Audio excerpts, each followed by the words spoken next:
Šiame video parodysime, kaip išsivalo kiliminė danga naudojant giluminį drėgną valymą. Šiam valymui naudosime kilimų šampūną Tesha 225. Taip pat bus naudojamas kitas kilimų šampūnas skiestas su valymu, būtent šioje bonkutėje. Šiam valymui naudojamas tik profesionalios priemonės, kurias galite įsigyti specializuotose parduotuvėse.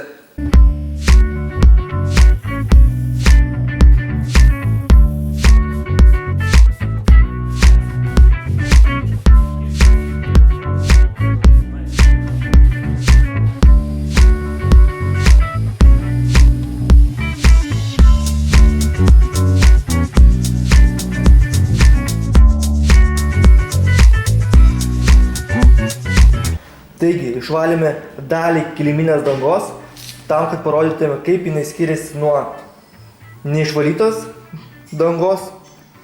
Ir dabar priartinsiu su kamera, parodysiu, kaip atrodo iš arti neišvalyta kiliminė danga ir kaip paskui atrodo iš arti išvalyta kiliminė danga.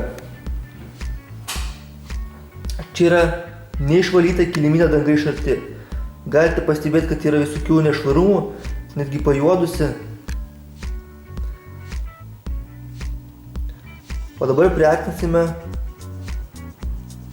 prie išvalytos kiliminės dangos. Štai matote, jinai yra daug šviesesnė.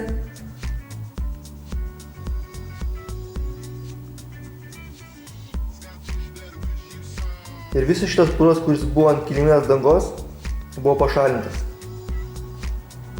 Taip sunyksta visokios erkutės, bakterijos, kurių mes nematome ir nuo kurių dažnai būna įvairios alergijos.